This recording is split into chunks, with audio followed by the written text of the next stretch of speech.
Olá, queridos, graça e paz. Pastor David Domenicali, passando aqui só para uma breve reflexão teológica sobre a grande discussão e interminável discussão sobre calvinismo e arminianismo, né? Lembrando que nem tudo que se diz sobre Calvino foi o próprio Calvino que disse. Nem tudo que se diz, né, sobre Jacob e Arminius foi o próprio Armínio que disse. Então tem muita coisa que foi muito pensamento, né, muita teologia elaborada que surgiu após a morte desses homens, de estudantes sobre o ponto teológico que eles trouxeram. Então muita coisa se estendeu, né, muitos pontos do calvinismo, muitos pontos do próprio arminianismo surgiram depois destes falecerem. Então, assim, existem várias interpretações, né? Existem várias formas de compreender o calvinismo, o arminianismo. Existem os calvinistas de 5 pontos do calvinismo, os arminianismo com 5 pontos do arminianismo, e tem aqueles que trabalham com menos, né? Menos sobre essas teorias e são um pouco mais enxutos nesse caso. Enfim, mas o clássico é que o calvinista ou o hipercalvinista fala muito sobre um Deus determinista, né? Um Deus que decreta tudo, porque ele é soberano, então ele decreta absolutamente tudo, tudo, né? É um Deus totalmente determinista, tá certo? Porque senão ele não seria soberano. É assim que interpretam os ultracalvinistas aí. E na verdade eu vou mostrar para vocês agora um trecho de uma entrevista no programa Vejam Só, de um pastor defendendo o arminianismo e fazendo uma crítica muito pontual, uma das melhores que eu vi, sobre o problema calvinista, né? Que o calvinismo muitas vezes ele apresenta um Deus que, com todo respeito aos calvinistas ou os ultracalvinistas, parece até um Deus esquizofrênico, um Deus que tem crise existencial, um Deus bipolar, que parece que se contradiz o tempo todo, né? Então nós temos que tomar muito cuidado, irmãos, para não sermos, né, extremistas do arminianismo ou do calvinismo, e que possamos ser mais bíblicos no sentido de tentar olhar a Bíblia a partir de Cristo, né, de uma visão um pouco mais simplificada, porque senão a gente se perde aí nas nossas teorias teológicas e ficamos meio doidões aí, falando coisas absurdas. Como grandes teólogos, apesar de respeitados, chegaram a falar coisas absurdas. Então eu vou deixar com vocês esse trechinho, esse corte do Vejam Só, com essa entrevista desse professor, pastor, teólogo, falando aí sobre o arminianismo, uma defesa do arminianismo e fazendo uma crítica ao ultracalvinismo aí. Dá uma olhadinha logo a seguir. Abraço! Queridos, só lembrando algo importante, tá? Para aqueles que não estão familiarizados com os termos calvinismo, arminianismo, né?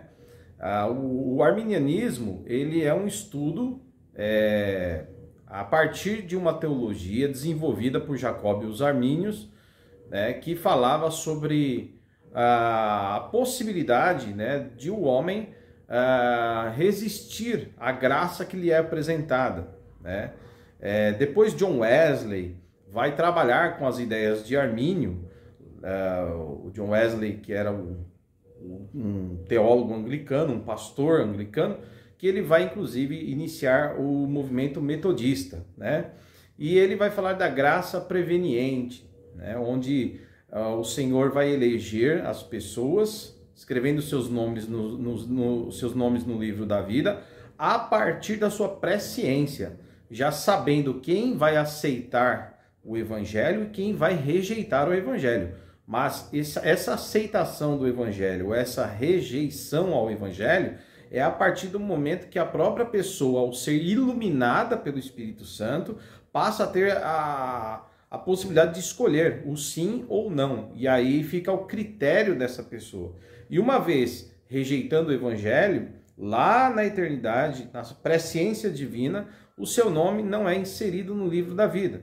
Mas uma vez aceitando o evangelho, na presciência divina, lá na eternidade, o nome dessa pessoa foi escrito no livro da vida. Então, entende-se que há um sinergismo. A fé, após a iluminação, né, do Espírito Santo na mente humana, a pessoa pode ouvir o chamado de Deus a partir dessa iluminação e ela pode dizer sim ou não, né, tendo assim respeitado o seu livre-arbítrio nesse ponto, ok? É uma das interpretações arminianas.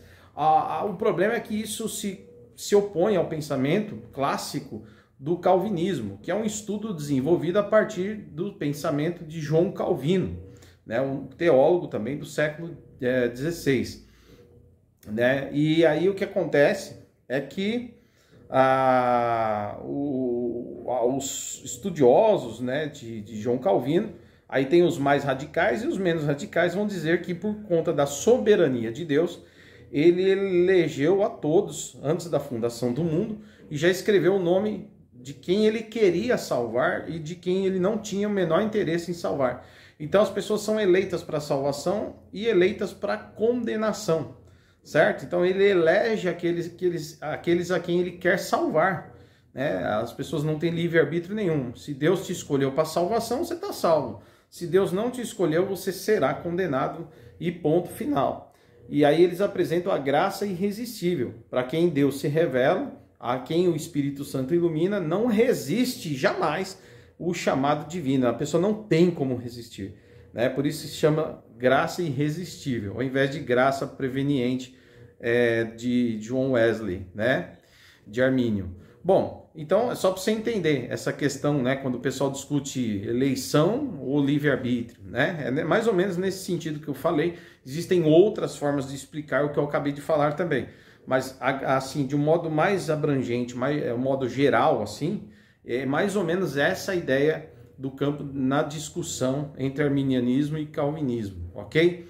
Lembrando que no calvinismo, é a crítica que eu faço aqui nesse vídeo, para que Deus eleja, né, e para que Deus escolha quem lhe salva, parece que tudo ele tem que estar determinado. Então o ultracalvinismo diz que tudo, absolutamente tudo, está no decreto divino. E se Deus deixar de decretar qualquer coisa, ele deixa de ser soberano, né? Então eles entendem que porque Deus é soberano, tem que decretar tudo, inclusive quem é salvo e quem vai para o inferno. Inclusive se a pessoa escreve certo ou não, se uma vírgula na Bíblia foi colocada ou não. É assim, um negócio bem extremo. É mais ou menos isso que leva a gente a pensar no ultracalvinismo como um pensamento que leva a um Deus confuso, contraditório, esquizofrênico, tá? Dentro desse pensamento teológico. Então fica aí agora com o vídeo que você vai ver com mais clareza essa questão determinista do calvinismo. No arminianismo, nós entendemos que Deus ele é soberano, mas não necessariamente ele precisa decretar todas as coisas para assim o ser. É claro que nós entendemos, isso é bíblico, que existem decretos de Deus. Deus decretou criar o universo. Deus decretou a encarnação do Verbo. Deus decretou que Jesus vai voltar. Mas não necessariamente decretar todas as coisas, como por exemplo, Sproul, em Eleitos de Deus, página 22. Portanto, devemos concluir que Deus pré-ordenou o pecado. Institutas de Calvino, livro 1, capítulo de número 17, seção 5. Eu concedo mais, os ladrões e os homicidas e os demais malfeitores são instrumentos da divina providência, dos quais o próprio Senhor se utiliza para executar os juízos que ele mesmo determinou. Nego, no entanto, que daí se deva permitir-lhes qualquer escusa por seus maus feitos. John Piper vai dizer que a catástrofe que aconteceu nos Estados Unidos, em setembro, das Torres Gêmeas, foi Deus que decretou. Não só ele também, Edwin Palmer vai dizer que o movimento do dedo, a batida do coração, o riso de uma menina, o erro de um datilógrafo, até mesmo o pecado. Logo eu entendo que o Deus que diz não matarás, ele acaba sendo roteirista deste assassinato. Logo, se Deus decreta todas as ações, o estupro, o assassinato, logo isso acaba levando Deus a ser o autor de tudo isso. Quando o irmão cita punições, existe uma vontade consequente, e neste caso não antecedente. Não foi decretado nos decretos eternos, e o calvinismo usa algumas nomenclaturas, como vontade secreta, ou tentando compatibilismo, né, de viés filosófico, a responsabilidade humana com os decretos de Deus. Mas eu entendo que as punições de Deus, em seus castigos, são devidos às ações do homem.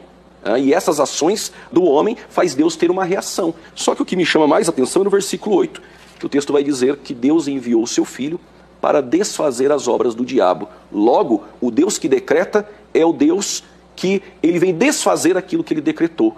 E eu acredito que aí parece que o Deus retratado no calvinismo, com todo respeito ao pastor Messias, é um Deus incongruente e que não faz sentido, porque ele decreta, mas ele vem desfazer aquilo que ele decretou. Ele decreta, mas ele pune o homem depois por conta disso. E o Caim, quando chegar no juízo final, e aí abre-se o livro das obras, e eu não sei porque tem juízo final no calvinismo, porque se abrirá o livro das obras com o livro da vida, o livro das obras estão obras, mas obras que foram decretadas e serão julgados por ela. Então Caim poderia muito bem dizer a Deus o seguinte: olha, eu obedeci. Outro ponto, recompensas, punições, mandamentos, tudo isso perde o sentido se for tudo de forma eficaz. Iscariotes, por exemplo, é a mesma coisa. Ele não poderia não fazer aquilo que ele fez. E como nós vamos enxergar isso? Deus usa como instrumento, Deus não decreta. Se a fonte da presciência for a liberdade humana, o mau uso dela, a responsabilidade recai sobre o homem. Mas quando a base da presciência é os decretos e o determinismo de Deus, isso recai como Deus o culpado. Se tudo foi decretado por Deus, e o pastor deixou isso muito claro, Jeremias 19:5, parece que Deus ele é o incendiário e o bombeiro no calvinismo. Por que edificar os altos de Baal para queimarem os filhos no fogo? Se eu perguntasse, quando Manassés colocou seus filhos no vale de Non, foi decreto? Eles iriam dizer, foi. Aí o texto diz, mas isso eu nunca lhes ordenei, nem falei, nem me veio ao pensamento. E até o Salmo 5:4, porque tu não és um Deus que tenha prazer na iniquidade.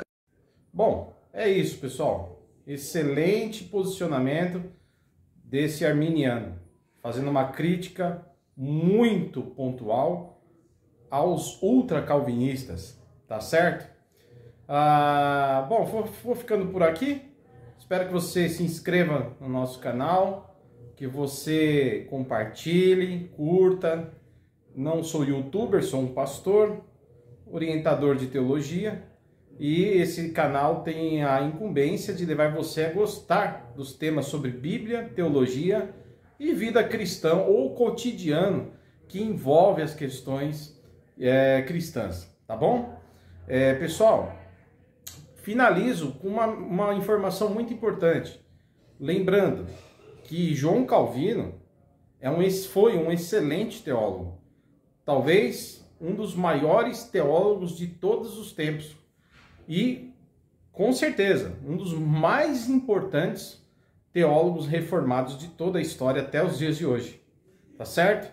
E Armínio, Jacob Arminius, também tem a sua grande relevância no mundo teológico. Esses dois homens, além de outros teólogos, claro, mas falando desses dois especificamente, fizeram um bom trabalho, né, no que diz respeito a comentários bíblicos, reflexões teológicas, e a partir deles, né, nós tivemos aí muita coisa boa para ser aprendida, principalmente na teologia evangélica, tá bom? Mas tem os pontos de divergência, faz parte do mundo teológico. Grande abraço, que Deus abençoe a todos.